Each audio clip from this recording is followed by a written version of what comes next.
James Delingpole is a British journalist and author who has written extensively about energy issues. Shale gas is the miracle of the early 21st century.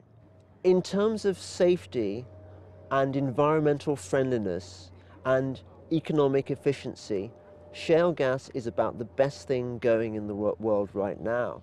And the only reason that shale gas is not developing faster than it is, particularly in Europe, I mean, America, it's already a great success, is because of these disingenuous objections which are being raised by the environmental movement, funded, I would suspect, by, for example, the Russians, who are big producers of natural gas. I was at a dinner with Prime Minister Putin recently with a group of foreign journalists and foreign academics who are invited every year. He doesn't eat very much, we all eat, ask him questions, he answers the questions. But the final question was about gas, and particularly about shale gas.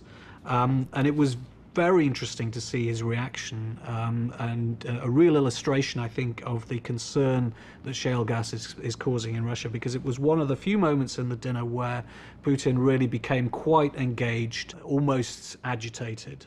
And he said, if you look at photographs which have been taken from a helicopter or a plane of where this has been done in the US, you can see the damage. And he essentially said, when people in Europe understand the implications of this technology and what it does to the environment, then they're not going to want to do it, and therefore it's not going to be a threat to us. And they point to France, which has already banned it, and say, look, that's just the first one of many. And this is somewhat amusing that suddenly Russia finds, its conscience about the environment.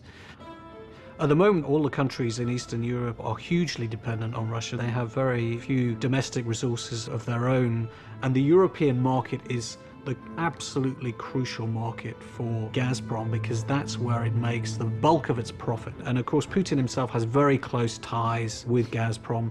In fact, I would say that Russia is screwed if it can't export its gas. So it really is very important for Russia that the shale gas revolution does not happen.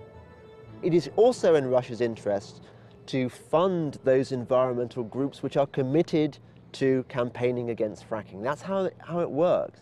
I'll give you one example. Poland is currently a net importer of gas. Where does that gas come from? It comes from Russia.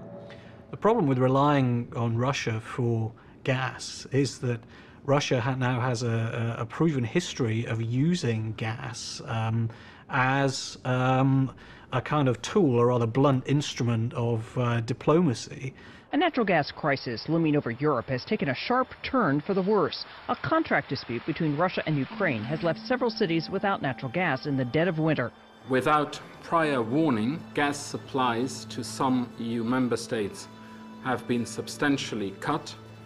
This situation is completely unacceptable.